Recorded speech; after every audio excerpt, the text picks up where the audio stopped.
அனைவருக்கும் வணக்கம். இந்த பதிவில் நம்ம என்ன பார்க்க போறோம் அப்படின்னா, ஒரு பெண்ணுக்கு எந்த திசையில வரன் அமையும் அல்லது ஒரு ஆணுக்கு எந்த திசையில பெண் அமையும் அப்படிங்கிற ஒரு கேள்விக்கான ஒரு சின்ன விளக்கம். 12 ராசிய 4 திசைகளை ஜோதிடத்துல பிரிச்சிருக்காங்க. மேசம், சிம்மம், தனுசு கிழக்கு திசையை குறிக்கும். ரிஷபம், கன்னி, மகரம் தெற்கு திசையை குறிக்கும். மிதுனம், துலாம், கும்பம் மேற்கு திசையை குறிக்கும். கடகம், விருச்சிகம், மீனம் வடக்கு திசையை குறிக்கும். இப்படி 12 ராசிகள் 4 திசைகளை பிரிச்சிருக்காங்க. ஒரு லக்னத்துக்கு 7ஆம் அதிபதி, அதாவது ராசி கட்டத்துல லக்னத்துக்கு 7ஆம் அதிபதி, நவாம்ச கட்டத்துல நவாம்ச லக்னத்துக்கு 7ஆம் அதிபதி. இந்த 2 பேர் எங்க நிக்கிறாங்களோ அந்த திசையில தான் ஒரு ஆணுக்கு பெண் அமையும் அல்லது ஒரு பெண்ணுக்கு வரன் அமையும்.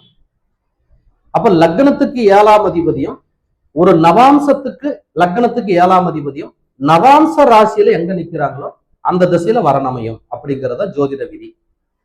புரியுற மாதிரி சொன்னா, ஒரு சிம்ம லக்னம் அப்படின்னு வச்சுக்குவோம்.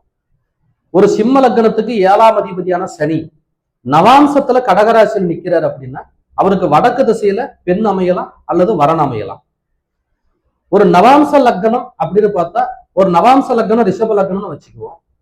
அப்ப நவாம்ச லக்னம் ரிஷப லக்னத்துக்கு 7ஆம் அதிபதியான செவ்வாய் ஒரு தனுசு ராசியில் இருக்காரு அப்படின்னா கிழக்கு திசையில பெண் அமையும் அல்லது வரன் அமையும் அப்படிங்கிறது அர்த்தம். அப்ப அதை 2 சேர்த்து சொல்லும் போது வடகிழக்கு திசையிலும் பெண் அமையும் அல்லது வரன் அமையும் சொல்லலாம். ஏன்னா சிம்ம லக்னத்துக்கு 7ஆம் அதிபதி சனி வடக்கு திசையில, அதாவது கடகராசியில் நவாம்சத்தில் நின்னா அது வடக்கு திசையை குறிக்கும். ஒரு ராசி கட்டத்துல ரிஷப லக்னத்துக்கு 7ஆம் அதிபதியான செவ்வாய் ஒரு தனுசு ராசியில் நிக்கிறார் அப்படின்னா அது கிழக்கு திசையை குறிக்கும். அப்ப நம்ம அவருக்கு என்ன சொல்லலாம் அப்படின்னா, வடக்கு திசையிலையும் கிழக்கு திசையிலையும் பெண் அல்லது ஆண் அமையறதுக்கான வாய்ப்பு உண்டு. அந்த 2 திசைகளை சேர்த்து சொல்லும் போது வடகிழக்கு திசையில அமையறதுக்கான வாய்ப்பு உண்டு அப்படிங்கிறத ஒரு ஜோதிடத்துல எளிமையா ஒரு பெண் அமைகிற திசையும் ஒரு ஆண் அமைகிற திசையும் கட்டாயம் சொல்ல முடியும். இது 80% ஜாதகங்களுக்கு கண்டிப்பா பொருந்தி வருது. இந்த விதியை எல்லாரும் ஃபாலோ பண்ணி உங்களுடைய ஜாதகத்துல அல்லது உங்க பெண் உங்க ஆண் குழந்தைகளோட ஜாதகத்துல எந்த திசையில வரன் அமையும் அல்லது பெண் அமையுங்கிறத தீர்க்கமா சொல்ல முடியுங்கிறது ஜோதிடத்தில் உள்ள ஒரு சூட்சமம். ஜாதகம் பார்க்க விருப்பம் உள்ள நபர்கள் என்னுடைய வாட்ஸ்அப் நம்பருக்கு உங்க ஜாதகத்தை பதிவு பண்ணி உங்க கேள்வியை கேட்கலாம். நன்றி, வணக்கம்.